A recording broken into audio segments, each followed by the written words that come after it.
একই prison van থেকে যেভাবে লাইন ধরে নামছেন আওয়ামী সুবিধাভোগীরা, তাতে মনে হচ্ছে চার দেয়ালে লাল দালানে ভালোই আছেন তারা। বেশ খোশ গল্প করতে করতে একই প্রিজন ভ্যান থেকে নেমেছেন তারা। আওয়ামী লীগের মদতপুষ্ট ১৩ ভিআইপি নেতার অবয়ব আর চালচলন দেখে বোঝার উপায় নেই গত প্রায় ৩ মাস ধরে জেলের ভাত খাচ্ছেন তারা। ট্রাইব্যুনালের প্রথম হাজিরায় কি বললেন, কি করলেন আনিসুল, সালমান আর পলকরা?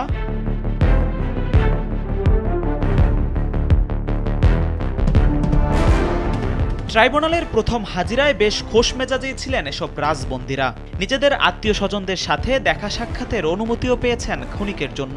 একটি সূত্র থেকে জানা যায়, প্রথম হাজিরায় তেমন কোনো প্রশ্ন বা কঠিন পরিস্থিতিতে পড়তে হয়নি তাদের। তবে পলক নিজে হাত তুলে মোনাজাত করেছেন, দীপুমণি আপা আপা বলে চিৎকার করেছেন।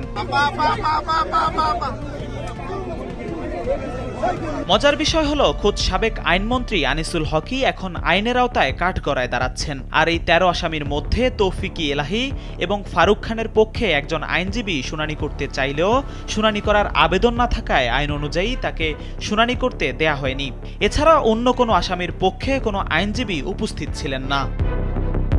সকাল ১১টায় আসামিদের এজলাসের মধ্যে কাচের দেয়াল ঘেরা একটি অংশে বসতে দেয়া হয়। সেখানে ১২টি চেয়ার থাকায় ভেতরে ১২ জন বসেন। শুধু দীপুমণি একা একটি চেয়ার নিয়ে বাইরে বসেন।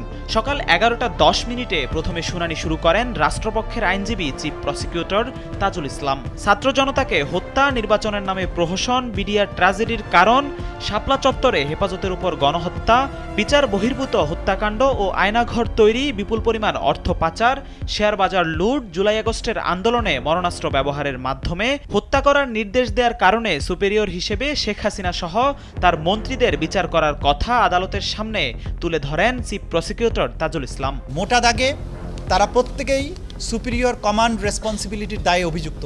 স্বরাষ্ট্র সচিব, স্বরাষ্ট্রমন্ত্রী তারা সরাসরি সম্পৃক্ত ছিলেন। যারা পারপিট্রেট করেছে তাদেরকে শাস্তি দেওয়ার ক্ষমতা থাকা সত্ত্বেও শাস্তি না দেয়া, প্রিভেন্ট করার চেষ্টা না করা, এই সবগুলোই আন্তর্জাতিক অপরাধ ট্রাইব্যুনাল আইন ১৯৭৩-এর অধীনে আইনে অপরাধ। এই অপরাধের দায় এই প্রত্যেক আসামির উপরে আছে, সেটা আমরা আদালতকে জানিয়েছি। জুনাইদ আহমেদ পলকের বিরুদ্ধে আন্দোলন চলাকালীন ইন্টারনেট বন্ধ করার বিষয়টি আদালতের সামনে আনেন রাষ্ট্রপক্ষ।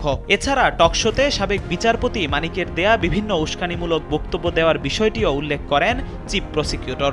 একই সঙ্গে ছাত্র জনতাকে হত্যা করে কিভাবে পুলিশ সেগুলো ধামাচাপা দিতে চেয়েছিল সে বিষয়েও উল্লেখ করা হয়।